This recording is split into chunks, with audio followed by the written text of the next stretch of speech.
Hey guys, it's DeeLo here, and today I'm going to be sharing with you how I use this tower game from Dollar Tree to create this cool arrow wall decor. Alright, so I did use two boxes, well not two whole boxes, I want to say I used about 1.5 box total, and so right now I'm just pulling the pieces out of the box and I'm getting ready to stain them. Initially, I did try this Rust-Oleum stain plus polyurethane in weathered gray, but I'll tell you now it didn't work out. I don't know what it was about it, but it wasn't what I thought it would be. And it's probably because I needed to try it or use it on a bigger project. Maybe just the little pieces just it didn't come through like I was expecting it to.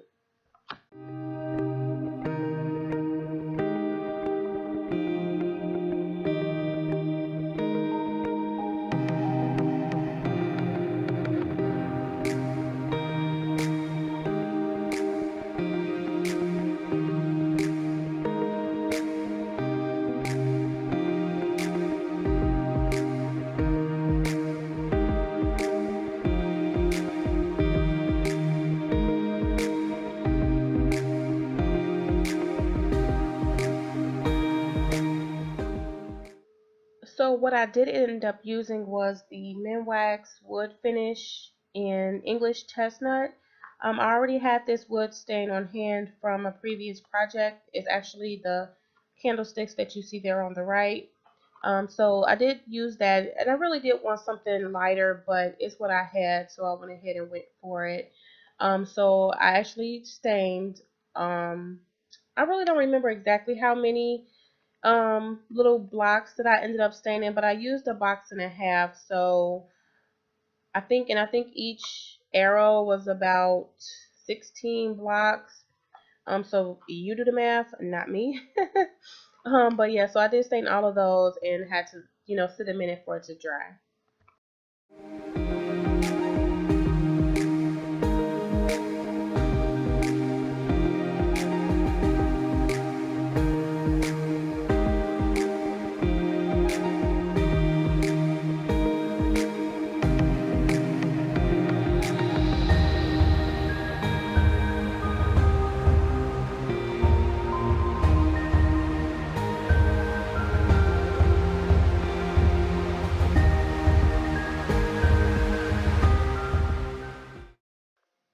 Here I've decided on a final shape for the arrow, and I am outlining it on some foam board that I got from Dollar Tree.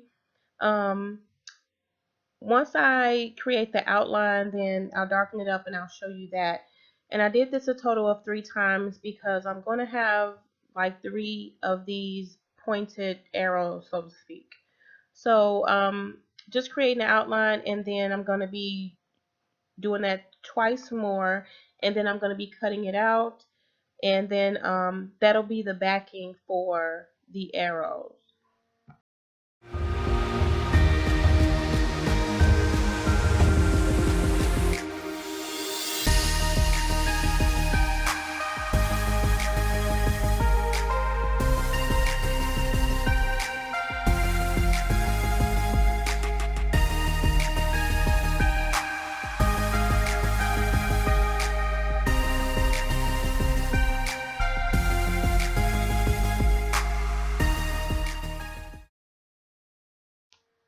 When I started to cut the shape out, I did go in from the outline about 1/4 of an inch all the way around, and I did that because I didn't want the foam board to extend to the perimeter of the shape. I really didn't want to see the foam, so I just cut in at about 1/4 of an inch all the way around so that when it was on the wall, you wouldn't see it. But actually, you did end up seeing the white. It kind of stuck out in certain areas, or if you looked at the arrow or the chevron from a certain angle. So at one point in here, I was going around the foam with the marker, and I really didn't think I needed to, so I didn't continue to do that. I just left it.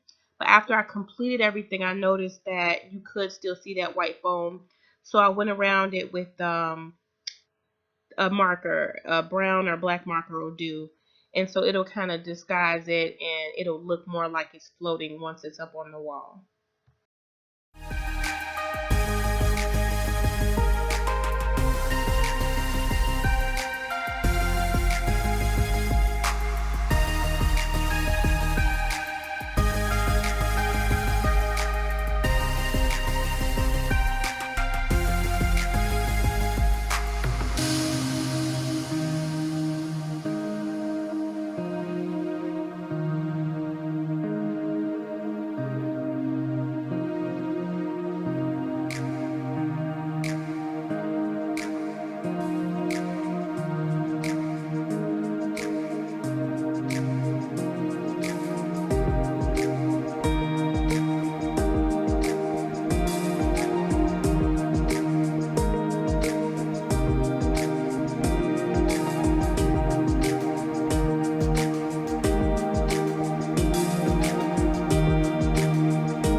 I really enjoy making this piece. I'm making it for a gallery wall that I've been working on for forever, it seems like.